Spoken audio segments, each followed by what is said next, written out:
ao próximo case do nosso segundo dia do Buscajur Cases. E agora quem vai falar é o Graciotti, um grande amigo, que é da Graciotti Assessoria Empresarial, e ele vai falar sobre um tema muito legal, muito controverso, muito difícil. Eu não trabalho com isso, tá, Graciotti? Preciso muito de você para poder implementar esse tipo de solução nos meus clientes, que é como dividir a pizza e deixar todos os sócios contentes. E aí, Graciotti, conta pra gente como fazer isso. Bom, primeiro, antes de mais nada, Juliana, obrigado pelo convite. É um prazer estar aqui falando com você e principalmente com o pessoal que está assistindo. Para quem não me conhece, eu sou José Paulo Graciotti, sou sócio e fundador da Graciotti Assessoria, sou o velhinho da turma, sou o mais velho da turma, tenho mais ou menos uns 35 anos de experiência na área de gestão jurídica e já fui consultor e sócio de fundador até de sócio de escritório de advocacia. O que eu achei interessante de tudo isso que foi falado é que a maioria não, todos, invariavelmente, de todas as apresentações que foram feitas, se falou muito sobre aumentar a produtividade, aumentar a rentabilidade. Vocês estão vendo a minha apresentação? Sim, estamos vendo. Sim? Então tá bom. Aumentar a rentabilidade, ou seja, melhorar o income do escritório, ou seja, melhorar a quantidade de grana que entra. O problema principal e o problema mais crítico que existe dentro de um escritório de advocacia é como dividir esta grana que entra. Escritórios de advocacia, todos sabem, não é e nunca foi, nunca será uma empresa patrimonial. É diferente de quando se compra uma fábrica ou e os investidores participam, você tem ações, você tem X% daquilo e aquilo é definido ad eterno até que se mude eventualmente alguma coisa.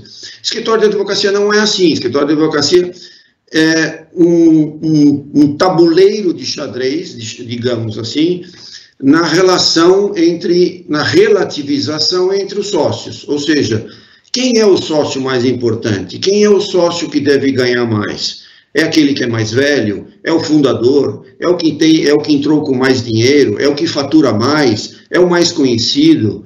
Tudo isso envolve essa decisão que, na maioria das vezes, é uma decisão absolutamente intuitiva. Não é uma decisão, não é uma coisa que se define como deve ser.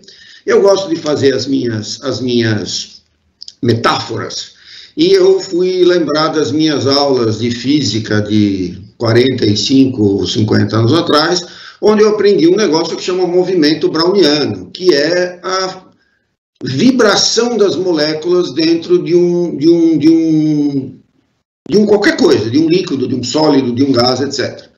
O que quer dizer isso? Por exemplo, a água tem as moléculas lá dentro dissolvidas e elas estão vibrando a uma certa frequência. Se você aumentar a temperatura, se você colocar no fogão, essas moléculas começam a vibrar, até chegar a um certo ponto que elas vibram de tamanha velocidade, ou de tamanha força, que elas se destacam e saem da posição de líquido e viram gás. Mais ou menos, eu gosto de fazer essa metáfora com o escritório de advocacia. O escritório de advocacia, normalmente, quando é formado, ou é porque 2 pessoas, ou 3 ou 4 saíram da faculdade, se juntaram porque são amigos, ou porque depois de alguma fusão, sócios se encontram e resolvem se juntar, mas a ideia é que no começo há uma certa lua de mel em relação a este ponto, ou seja, quanto que cada um deve receber. Isso normalmente às vezes é discutido numa reunião inicial e leva-se em consideração uma série de coisas, faturamento, importância, etc, etc, e está todo mundo muito bem acomodado.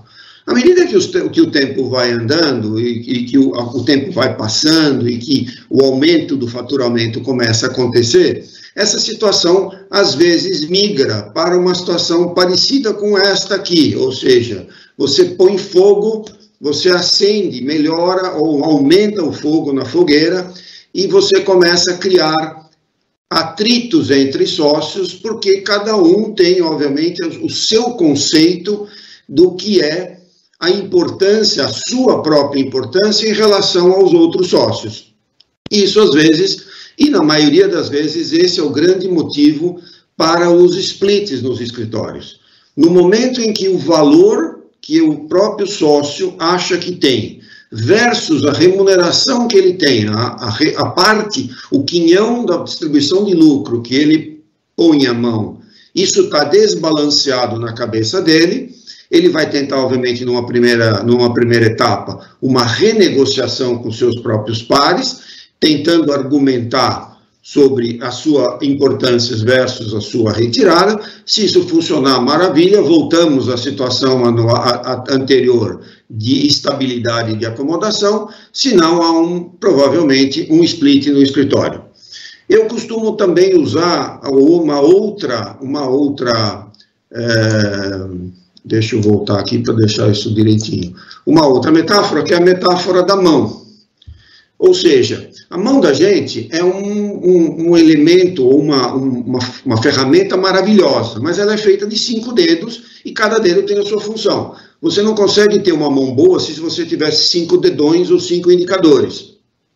Então, quais são esses? Então, a mão pode ser considerada como um escritório e os dedos podem ser considerados como os sócios e os principais atributos que esses sócios devem ter, que são, basicamente, qualidade técnica, poder de captação e de marketing, gestão de pessoas, gestão de clientes e, me escapou a última, vocês vão me dizer, visão de negócio.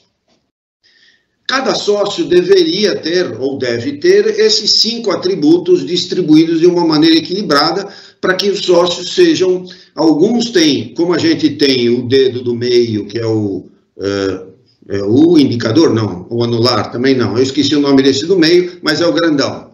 Então, esse dedo tem uma função, tem um indicador, tem outra. Então, cada sócio deveria ter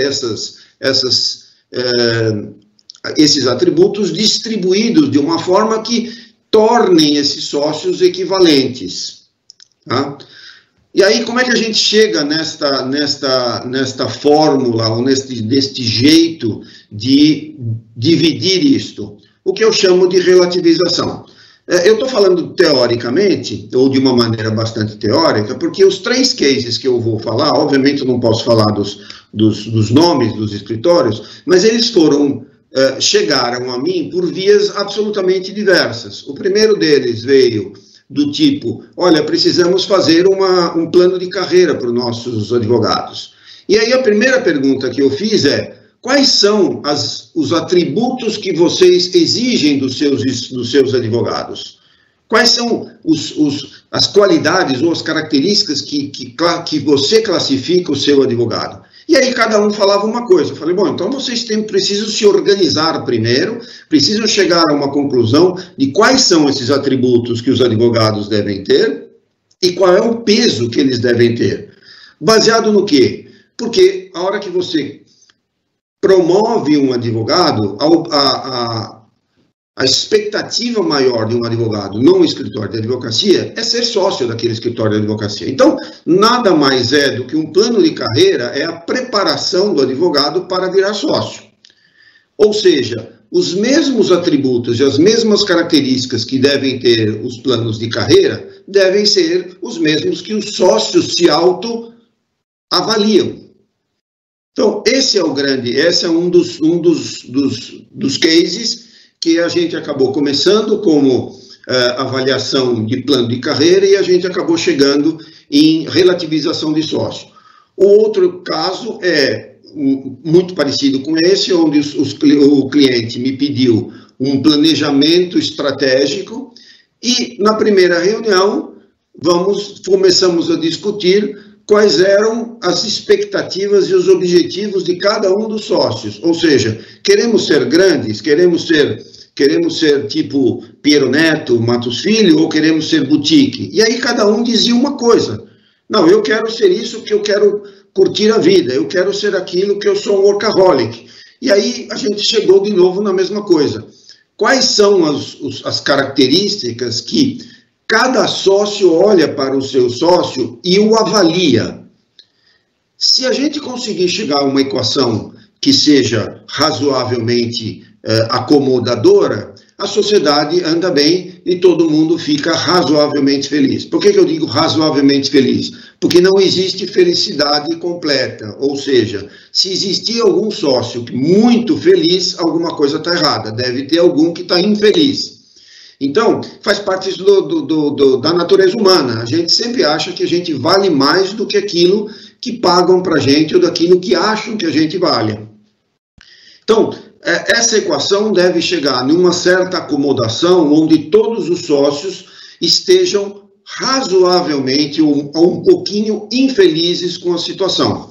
Ou seja, está acomodado, ele está numa situação onde ele recebe uma certa quantidade de grana, ele pega um pedaço da pizza que ele acha que é razoavelmente coerente com o que ele faz para o escritório, o que ele permite ou que ele traz para o escritório. Se isso estiver razoavelmente equilibrado na cabeça dele, as coisas estão mais ou menos acomodadas e o escritório continua andando bem.